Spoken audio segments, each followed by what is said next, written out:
In this video, I am going to break down 2 emails that I wrote recently for my clients. The 3 general rules I follow for writing emails is: number 1, the goal of your subject line is to get the click, to get the reader to open your email.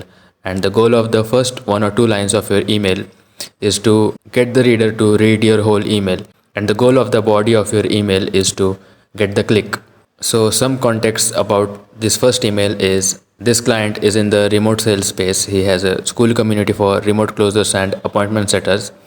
I'm currently working on a trial basis for him. He is not a retainer yet, and his email list is all over the place. Like, some of them are problem aware, some of them are solution aware, like some of them they are already in sales but they are not in his school community, and some of them are just looking to make money online but they don't know about sales. So it's a cold audience overall. We are not doing any hard selling in this email. We are just shifting their beliefs and getting them to his sales page and warming them up for when we run a sales email sequence in the near future. Okay, so in the subject line, we are using famous names, and this is something I tend to do quite often, and it works, but you don't want to do it too frequently because then it loses the effect. But the main intriguing point of the subject line is that we are using 2 people from completely different fields, right? So this makes the reader curious and it makes them think, like, what do Messi and Taylor Swift have in common? Let me see. Now, in the first 2 lines, you need to do 2 things. Number 1, you need to validate the click. So think of it like this. Let's say you are on YouTube and you see a video with the title "How to Make 10K in 90 Days." And then you click the video and this dude just starts yapping about aliens and all some random shit. So you're just gonna click off, right? Because that's not what you clicked the video for. You want to find out how to make 10K. So similarly, if someone opens this email, they want to know what's common between Messi and Taylor Swift. So don't talk about random shit and get to the point. So that's what we're doing in the first 2 lines.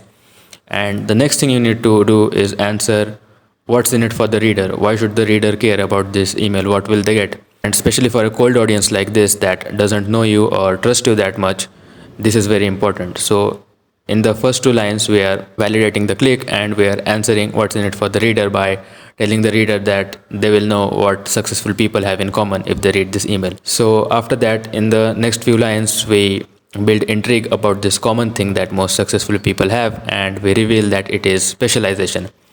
And then we expand on what specialization is, and we give them examples like, imagine Messi had to do this or Taylor Swift had to do this, then they would probably end up failing, right?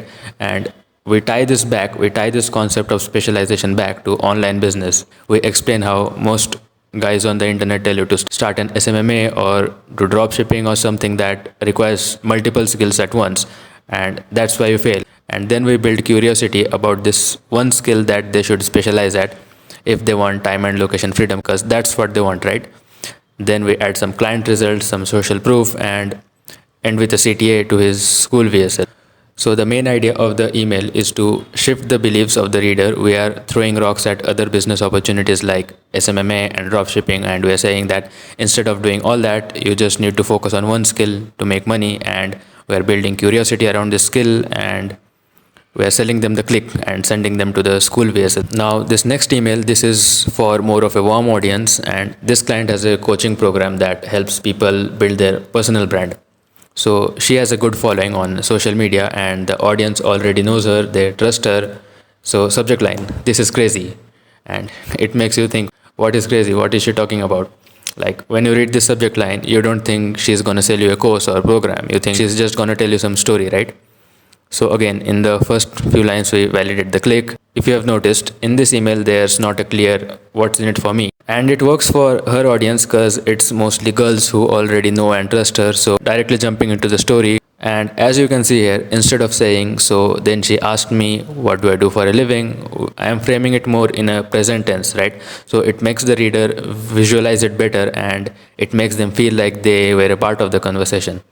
So then we say she did all this fun stuff, and just by doing this, she's making 15K a month, working 4 to 5 hours. And how? Because she has a personal brand. So we are starting with a quick story, and then we are tying it back to the benefits of building a personal brand, because that's what our coaching program is about, right? Then we give the reader more benefits of building a personal brand, how you can be your own boss, you can work anytime you want, you don't need a degree or you don't need so much cash, all that. So basically, we are selling them on the concept of building a personal brand. And then in the PS, we are saying, if you want me to help you grow your personal brand, then sign up for my coaching. I tend to use a lot of stories and analogies in my emails, especially if it's a less aware audience. So, yeah, hope you found this useful.